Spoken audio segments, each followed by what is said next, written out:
बहुत गहरा और पुराना रिश्ता है। इस रिश्ते को आपने ही बनाया, क्योंकि आपके यहाँ की जो जनता है बहुत जागरूक रही है हमेशा। तो 100 साल पहले भी जागरूक थी। तो एक बार 103 साल पहले यहाँ पे किसानों का एक बहुत बड़ा आंदोलन हुआ। और जब वो आंदोलन हुआ, किसके खिलाफ? उस समय अंग्रेजी साम्राज्य था, उनके खिलाफ आंदोलन हुआ। जब वो आंदोलन हुआ तो उस आंदोलन की चर्चा इलाहाबाद पहुंची, जहां मेरा परिवार रहता था। और उस समय मेरा परिवार भी स्वतंत्रता के आंदोलन में शामिल था। तो उस समय पंडित जवाहरलाल नेहरू यहाँ आए पहली बार, ये देखने के लिए कि यहाँ का कितना मजबूत किसान होगा जो इतने बड़े साम्राज्य के खिलाफ लड़ रहा है, खड़ा है, अपनी मांगे उठा रहा है, अपनी आवाज उठा रहा है। तो जब पंडित नेहरू यहाँ आए तो उन्होंने देखा कि यहाँ के किसान बड़े जागरूक हैं, आंदोलन कर रहे हैं, लड़ रहे हैं। यहाँ 600 किसान शहीद हुए। 600 किसानों को अंग्रेजों ने मार डाला। और उसी समय पंडित नेहरू जी और तमाम यहाँ के किसान गिरफ्तार हुए। वो पहली बार गिरफ्तार जब स्वतंत्रता के आंदोलन में हुए पंडित नेहरू, तो यहीं रायबरेली के धरती पे हुए। तो ये आपकी महानता है और आपकी ऐतिहासिक जागरूकता है, जिसने हमेशा इस देश को राजनीतिक दिशा दी।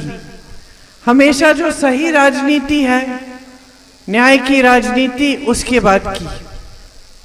उसके बाद इंदिरा जी आपकी सांसद बनी। जब देश आजाद हुआ उसके बाद इंदिरा जी प्रधानमंत्री थी, आपके पास आती थी, गांव-गांव जाती थी, आपकी बातें सुनती थी, यहाँ का विकास कराती थी, गरीबों को पट्टा दिलवाया उन्होंने। खूब ऐसे काम किए जिससे आपका भला हुआ। लेकिन जब आपको इंदिरा जी की एक नीति पसंद नहीं आई, आपको लगा कि ये नीति ठीक नहीं है, तो आपने इंदिरा जी को भी हरा दिया। प्रधानमंत्री थी उस समय, आपको एक उनकी नीति पसंद नहीं आई, आपने वो चुनाव हराया। इंदिरा जी नाराज नहीं हुई आपसे, आपको दबाने की कोशिश नहीं की उन्होंने आत्मचिंतन किया और वो समझी कि अगर रायबरेली की जनता ही मुझे हरा रही है तो इसका मतलब है कि मुझसे कुछ गलती हुई होगी। आत्मचिंतन करने के बाद, उस गलती को दुरुस्त करने के बाद वापस आई आपके पास और आपने उन्हें चुनाव जिता दिया। तो एक बार हराया, फिर जब उन्होंने ये बात समझी कि जो नीति ठीक नहीं लग रही थी उसको ठीक किया, तो आपने उनको जिता दिया। तो ये एक आपकी पहचान है इस पूरे क्षेत्र की।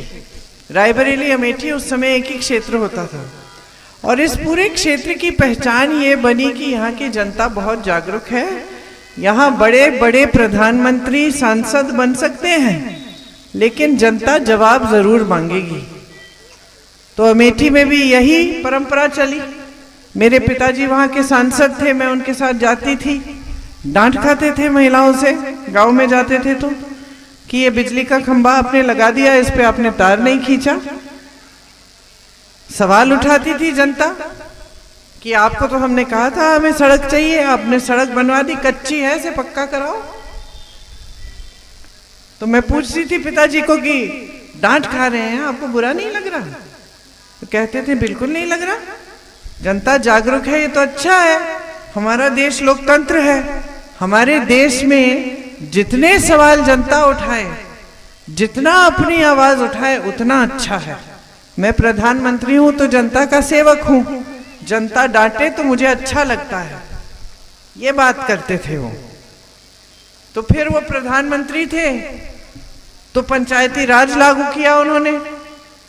उनकी क्या विचारधारा थी कि जो गांव में विकास होता है उसके लिए राशि उस समय केंद्र भेजती थी, लेकिन गांव में नहीं भेजती थी, वो डीएम के जरिए होती थी या फिर प्रदेश सरकार के जरिए होती थी। पिताजी ने कहा कि हम प्रधानों को सीधा हम राशि भेजेंगे केंद्र से, ताकि पूरी जो गांव की विकास की राशि है वो प्रधान के पास आ जाए।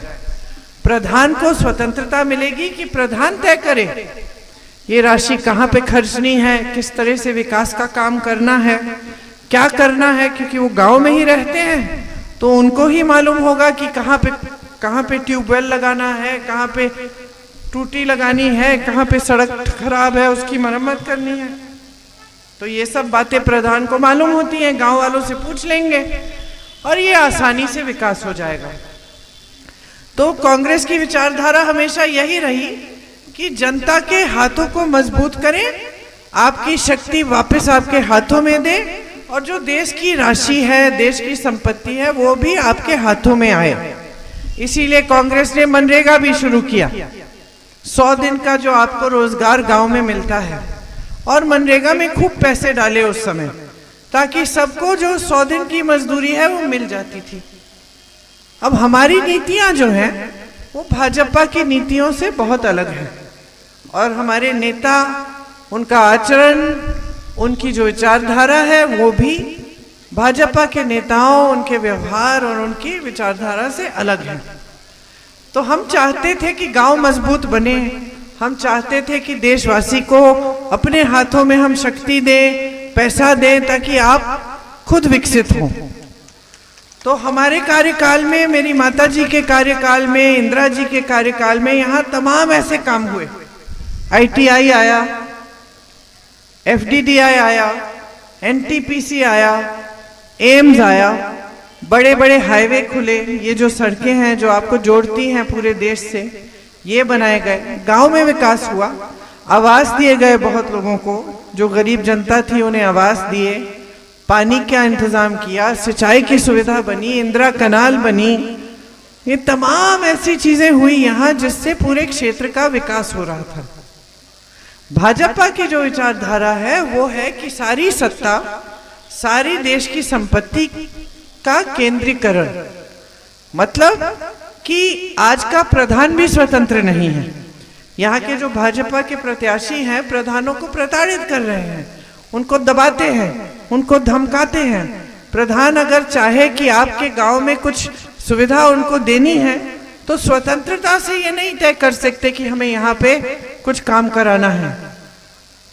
यहाँ के जो भाजपा प्रत्याशी और उनके 5 भाई हैं उनको प्रताड़ित करके, डरा के, धमका के वही काम कराना चाहेंगे जो उनको करना है और जहां उनको कराना है।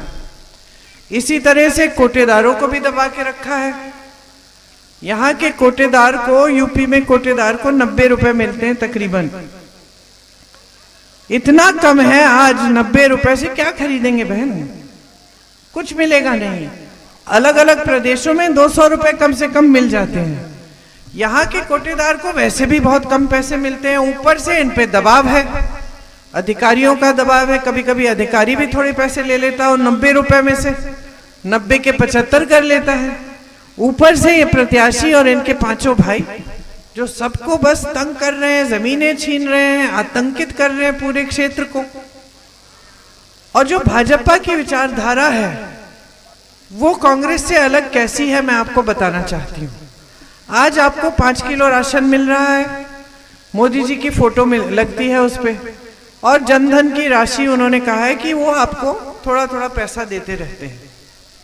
अब कब वो पैसा, कभी कभी ज्यादातर चुनाव से पहले आता है, ठीक है, थोड़ा सा आ जाता है, 1000 रुपए आ गए, 1500 रुपए आ गए, तो आपको लगता है कि ठीक है हमारे लिए सरकार कुछ कर रही है। सच्चाई क्या है? सच्चाई यह है कि कांग्रेस की सरकार भोजन का अधिकार लाई। भोजन के अधिकार के तहत आपका अधिकार बना दिया कि उसके बाद कोई भी सरकार आई, कानूनी मजबूरी है सरकार की कि आपको भोजन, आपको राशन देना है। समझे आप? तो मोदी जी जो पूरे देश भर में फैला रहे हैं कि आप पे बहुत एहसान कर दिया ये बोरा पकड़ा कर, असलियत ये है कि वो कानून से मजबूर हैं, देना ही है, क्योंकि कांग्रेस ने ये बहुत पहले आपका अधिकार बना दिया था। आपको कुछ बात बताऊं, जहां छत्तीसगढ़ में कांग्रेस की सरकार थी वहां भी हम राशन देते थे, कितना देते थे? 35 किलो। 35 किलो। और जब भाजपा की सरकार आई वहां अभी कुछ महीने पहले, घटा के 5 किलो कर दिया। ये उनकी नीतियां हैं। हमारी सरकार जहां है बहने, कर्नाटका और तेलंगाना में हमारी नीति क्या है? हर गरीब परिवार की जो सबसे बड़ी महिला है उसके खाते में आज के दिन हर महीने 2000 रुपए डाल रही है सरकार। सिर्फ चुनाव के पहले जनधन राशि नहीं दे रही है, हर महीने 2000 रुपए हर गरीब परिवार की सबसे बड़ी महिला के खाते में जा रहे हैं। और हमने कहा है, गारंटी दे रहे हैं, हम कह रहे हैं कि अगर हमारी केंद्र में सरकार आएगी तो देश भर में गरीब परिवारों की जो सबसे बड़ी महिला है उसके खाते में हर महीने हम 8500 रुपए डलवाएंगे। 1 लाख में हर गरीब परिवार की सबसे बड़ी महिला को 1 साल में 1 लाख रुपए मिलेंगे सरकार से। ये हमारी नीति है। मोदी जी की नीति है कि आपको राशन पकड़ा दिया, आपको कह दिया कि आप पर एहसान कर रहे हैं, आपके लिए और कुछ नहीं किया, आपको अपने पैरों पे खड़े होने के लिए कोई नीति नहीं बनाई। ऊपर से आपसे इसके नाम पर, राम के नाम पर वोट मांगते हैं, धर्म के नाम पर वोट मांगते हैं, आपके लिए काम करके नहीं दिखाते। आपने जो राजनीतिक परंपरा यहां स्थापित की वो क्या थी कि इंदिरा गांधी आ सकती थी आपके सामने, लेकिन वो आपके प्रति जवाबदेही थी। आज मोदी जी की सरकार, मोदी जी की नीतियां, मोदी जी के नेता आपके प्रति जवाबदेही नहीं है। आज मोदी जी की हर नीति बन रही है बड़े बड़े खरबपतियों के लिए। आप कहेंगे कैसे? मैं बताती हूं। देश के बंदरगाह, हवाई अड्डे, देश का पेट, देश का पावर, देश की बिजली, देश के बड़े बड़े सड़कों के ठेके, सब देश के बड़े बड़े कारखाने, जो सरकारी कारखाने थे उनकी सब्सिडीज सब अपने 22 बड़े बड़े खरबपति मित्रों को दे चुके हैं। सारी संपत्ति उनके हाथों में। आज उन कारखानों से, उन सेक्टरों से आपको रोजगार मिलता था। मोदी जी ने अपने कार्यकाल में 16 लाख करोड़ रुपए कर्ज माफ किए हैं बड़े खरबपतियों के। अब आप बताइए, खरबपति जिसके पास खरबों रुपए हैं, हजारों करोड़ रुपए हैं, वो कर्ज क्यों उठाता है? अपनी बेटी की शादी के लिए? नहीं। खेती में नुकसान हो गया उसके लिए? नहीं। कोई बड़ी जरूरत हो गई, किसी का इलाज करना है उसके लिए? वो कर्ज इसलिए लेता है कि ताकि जो इनके 1000 करोड़ रुपए हैं वो 10,000 करोड़ रुपए बन जाएं। अपना बिजनेस को, अपने बिजनेस की प्रगति करने के लिए लेता है। देश का किसान कब लेता है कर्ज? जब बेटी की शादी करनी पड़ती है, जब बच्चे की ट्यूशन की फीस देनी पड़ती है, जब खेती खराब हो जाती है, उपज के लिए सही दाम नहीं मिलता है और उसको नई उपज उगानी है, नहीं तो बच्चों के पेट नहीं भरेंगे, जब किसी को कैंसर हो जाता है उसका ट्रीटमेंट कराना है, तब कर्ज लेता है। और मोदी जी की ये नीति है कि 16 लाख करोड़ रुपए ये कर्ज माफ कर रहे हैं बड़े खरबपतियों के, लेकिन इस देश के किसान का एक कर्ज माफ करते नहीं है। एक कर्ज माफ नहीं किया। कांग्रेस पार्टी कहती है हम कर्ज माफ करना चाहते हैं, मोदी जी कहते हैं देश में पैसे नहीं है, ये लोग झूठ बोल रहे हैं। तो अगर देश में पैसे नहीं हैं तो आप 16 लाख करोड़ रुपए खरबपतियों के कैसे माफ कर रहे हैं? गन्ने का किसान का बकाया था 2 साल पहले 15,000 करोड़ रुपए, पूरे देश के गन्ना किसान का बकाया। मोदी जी ने वो बकाया दिया? नहीं। क्या किया? अपने लिए 2 हवाई जहाज खरीदे बहन जी। 16,000 करोड़ रुपए के 2 हवाई जहाज, जितना बकाया था उससे ज्यादा। आप धार्मिक, बड़े बड़े प्रधानमंत्री आपके सांसद रहे, कभी आपसे ये बात कही कि भगवान के नाम पर हमें वोट दो? कभी नहीं कही। यही कहा कि हम भगवान को मानते हैं, पूरी श्रद्धा है भगवान के लिए, हमारा सारा काम, हमारा सारा जीवन भगवान को समर्पित है, हम सेवा करते हैं जनता के लिए, तो वो भगवान की सेवा है। यही कहा कि अपना वोट जागरूकता से दो, अपने लिए दो, जो काम करता है काम के नाम पे दो। बड़े बड़े प्रधानमंत्री आए, मैंने अपने पिताजी से एक बार पूछा, पिताजी प्रचार करने जा रही हूं आपके लिए, अमेठी भेजते थे मुझे प्रचार के लिए, क्या बोलूं? पिताजी ने कहा, बेटा जनता को बताओ कि हमने क्या क्या किया है। हमने BHEL खोला है, HAL खोला है, सड़कें बनाई हैं, और जनता को समझाओ कि अगर हमें फिर से सत्ता देंगे तो हम इस काम को आगे बढ़ाएंगे, हम उनका विकास करेंगे। जितने भी प्रधानमंत्री रहे हैं आज तक, उन सब ने आपसे, भाजपा के भी जो रहे हैं, वाजपेयी जी भी रहे, उन सब ने आपसे काम के आधार पर वोट मांगा। ये पहले प्रधानमंत्री हैं जो कहते हैं भगवान के नाम पर वोट डालो और काम के बारे में जनता ना पूछे तो अच्छा है। क्योंकि कह नहीं पा रहे हैं, कि क्या किया है आपने 10 सालों में। बेरोजगारी बढ़ा दी है, महंगाई बढ़ा दी है, क्या विकास का काम किया है, अपने बड़े बड़े खरबपति मित्रों को विकसित कर दिया है, और जनता रहे गरीबी की खाई में, जबकि सारी संपत्ति जनता की है। इस देश में इंदिरा जी ने बैंकों का राष्ट्रीयकरण किया। इसका मतलब क्या था? निजी बैंक होते थे, आपको बैंक खोलना था, आप बैंक खोल लेते थे, लोग बैंक में पैसे जमा कर लेते थे, आप उस पैसों का कहीं भी इस्तेमाल कर सकते थे। इंदिरा जी ने राष्ट्रीयकरण किया कि सारे बैंक सरकार के होंगे, मतलब जो जनता पैसे इकट्ठे करेगी उन पैसों पर सरकार का अधिकार होगा कि सरकार जनता के विकास के लिए खर्चेगी, और कहां कैसे खर्चे जाएंगे वो सरकार तय करेगी जनता के लिए। आज क्या हो रहा है? वही सरकारी बैंक बड़े बड़े खरबपतियों के लाखों करोड़ रुपए माफ कर रही है। वो कर्ज ले रहे हैं सरकारी बैंकों से, आप अपनी बचत डाल रहे हैं, वो कर्ज ले रहे हैं, उनके कर्ज माफ, और आपका क्या होगा? कुछ नहीं। ये आप अपने जीवन में देख रहे हैं।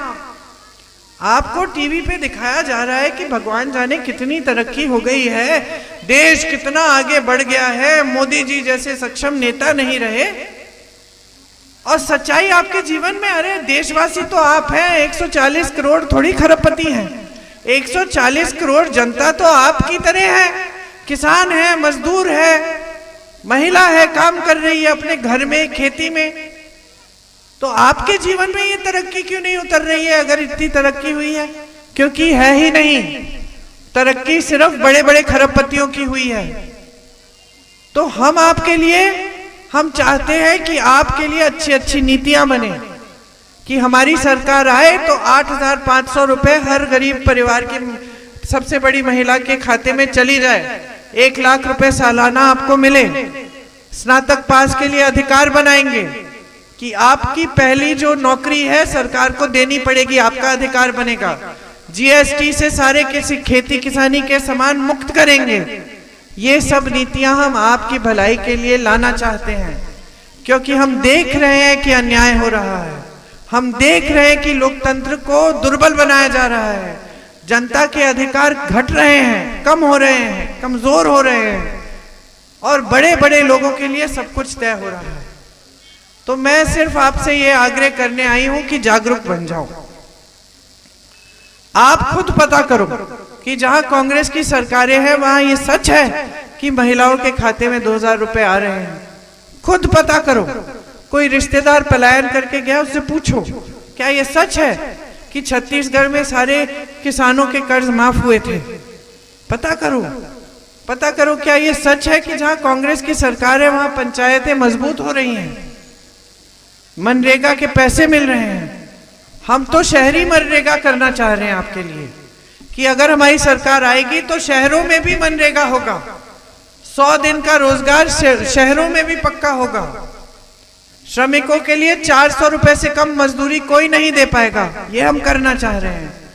तमाम ऐसे काम हैं जो हम आपके लिए करना चाह रहे हैं और हम आपको करके दिखाएंगे। इसका प्रमाण ये है कि मेरे परिवार के सदस्यों ने आजीवन आपके लिए काम किया, शहीद हुए देश के लिए। आज रायबरेली की पूरी पहचान यही है कि यहाँ जितने भी विकास के कार्य हुए वो इंदिरा जी और सोनिया जी के कार्यकाल में हुए।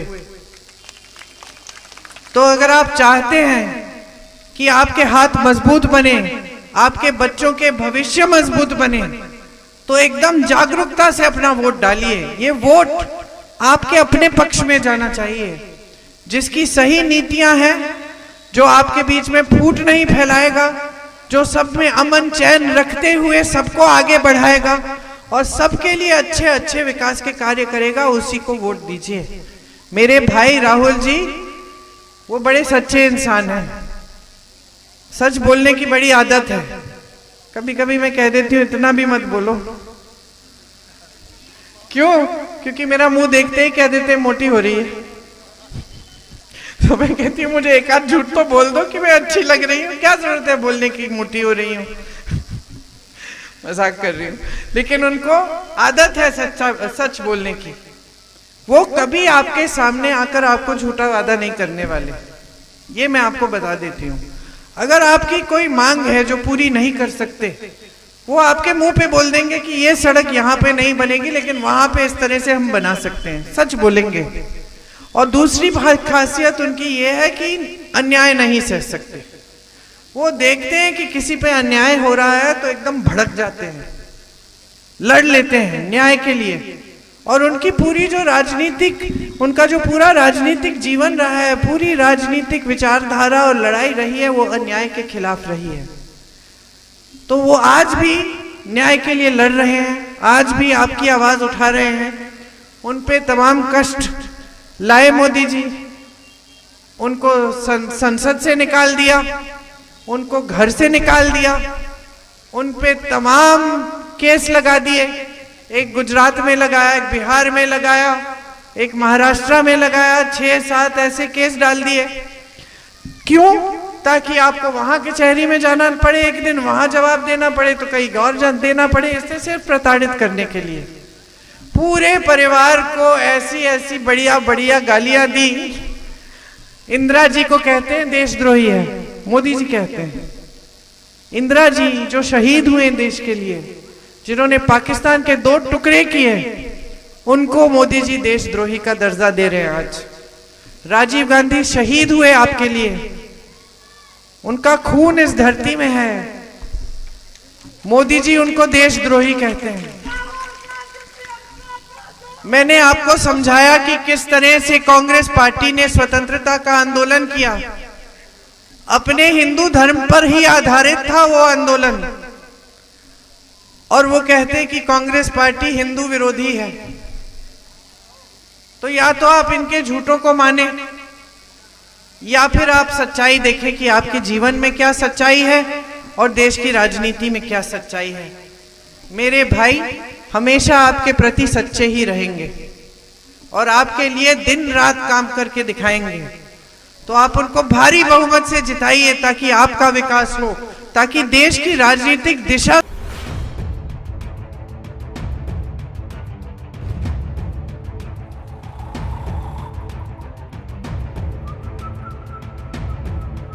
हर बड़ी खबर का असली एड्रेस है खबरनामा, इसलिए हर न्यूज अपडेट के लिए सब्सक्राइब करें और फॉलो करें खबरनामा। और इस वीडियो के लाइक बटन को प्रेस कर इस वीडियो पर कमेंट के जरिए अपनी राय देना ना भूलें।